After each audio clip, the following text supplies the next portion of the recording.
Hi, I'm Eddie Obeng, and this is how daily I bring you a different way to do things, how to get stuff done, not what to do, not why to do it, but how. That's the bit which no one else talks about. That's the magic sauce. That's the secret. So how is a great place to be. Subscribe to the channel. I'm giving you one of these daily, probably for about a year.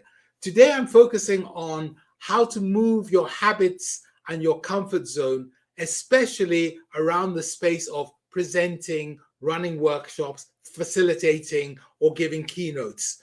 And it's something we had to learn how to do very effectively on Cube as we built our super user program. So let's jump on Cube and I will share with you Learning to Intervene, a way to try to get people to reinvent their challenges. So welcome to Cube, where, as you know, the sun is always shining. So it's, yes, there you go, shining sun up here. And Learning to Intervene. I've selected one of these tabs down here, the one called Learning to Intervene, and I've prepared a little set of images for you. Let's start with the first one. For most people, presenting, talking, teaching is quite traumatic. It's stressful. Why? Many reasons. You might look stupid. There are 100 predators looking at you. There are many reasons. It's completely valid. So once they've got into the habit of succeeding once or twice, they almost build a little ritual around it. You'd have seen this. My brother used to be a sprinter, and I noticed all the other sprinters, when they were about to race, they'd all have little rituals they did. Some of them would jump up and down 3 times. Others would kick their legs, or some would turn around and do something. They all had little dances they did because they were trying to recreate the success and using those rituals to try and demonstrate. So once people have got into, this is how I present, this is how I do a keynote, you're stuck with it. But you need to persuade them to do better. You need to get them to learn how to intervene with people and bring ideas in a better way. So I'm going to talk you through an advert. So you look at this advert, and what do you notice? You notice the beer, and it looks fantastic with all its froth. Why? Because there's a contrast between the empty glasses and the glass of beer. So what's going on? We needed to persuade people to leave behind habits that made them feel comfortable in scary places and to adopt a different way of delivering learning. So let's understand persuasion. So I've got here what I call the persuasion, universal persuasion map. I'll explain it. It's very straightforward. Facts and logic never convince anyone to do anything differently. They don't. I know you probably think they do. They don't. But fear does. When people terrify you, when the taxman says, you're going to pay a big fine, oh my goodness, you rush and do it. Fear works all the time. When the media say, oh, you've got to stay at home, or else why? Oh my goodness. Fear works really well. It's totally unethical, but people do use it. Facts and logic don't convince anyone. Say, read this article. Here are the data. It does not do anything, okay? Also, concepts are far less useful. So if you say, well, we believe that there's a possibility that there'll be a global activity, well, it's just a concept. You don't care. You really don't care, okay? Whereas concrete things, which say things along the lines of, well, all the eagles have just got one arm now. That's concrete. And you can show a picture of a dead eagle with one arm, one wing, okay? External stuff doesn't convince you. So me standing here talking at you is far less persuasive than when you work out yourself. So those are the dimensions. You want to stay away from concepts because people are scared of doing the presentations. You want concrete stuff. You want to stay away from telling people what to do. You want them to work out for themselves, okay? And then over here, I've got some of these other things like, how do people feel in these different places, moral superiority, etc. So we'll skip this one if you're happy with that, and let's jump to the next one. So the next one below this starts to pick out some of the different tools people use for persuasion and some of the pets, people engagement tools we have on Cube. So I showed you the beer thing. That's called contrast persuasion. Contrast persuasion is where you give people 2 pictures and then they have to decide between them. It works really well. So if you say to somebody, would you like lunch? They say, would you like lunch or would you prefer to be hungry? Oh, I prefer like lunch. Would you like a cup of soup or would you like some baked beans?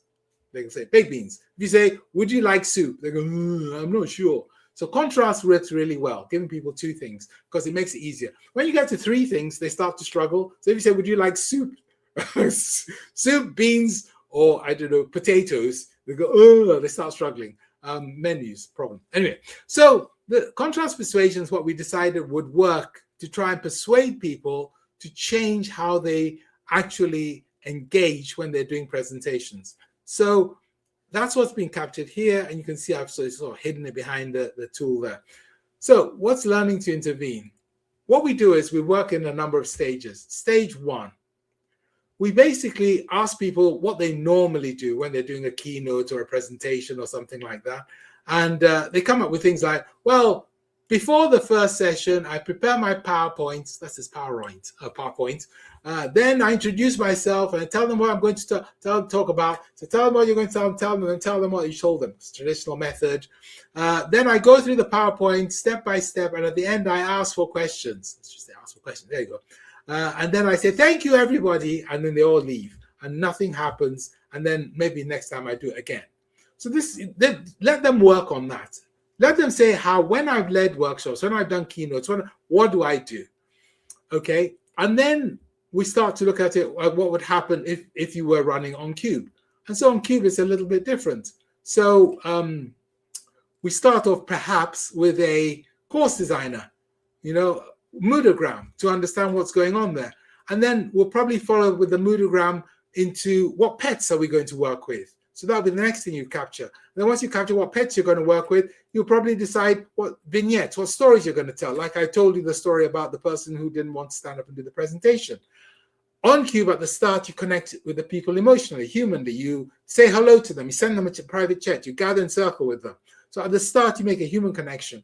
Then what you'd probably do is do something like a hopes and fears pet, so you understand what's going to be useful to them.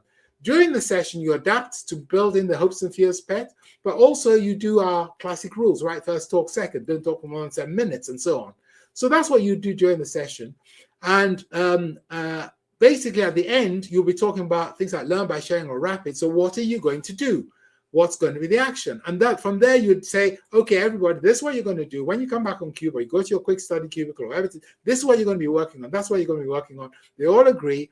Then you send them off to do the work. And then when they come back, you can build on what they did. So we're trying to persuade people to move from the yellow ones to their own version of the green. So you get them to create the yellow ones, then you get them together with other people to create the green, and then they've invented it themselves. And if you remember rightly, I was saying, so it's now self-induced. We've got two sides to that pet I showed you. So you've got contrast. It's concrete in terms of what they're going to be doing. And ka-ching. That's how we build super users. That's how we take them away from their normal habits, which they get stuck with because they feel safe, and allow them to become super users and brilliant at what they do. That's learning to intervene. That's how you transform people so they can work better in different environments like Cube, or really build their skills and capabilities as a facilitator, a keynote speaker, and so on. I've been Adi Obeng. Make sure you subscribe to the channel. Make sure that you actually subscribe to the newsletter on LinkedIn. And if you want more, there's a quick guide. Thank you.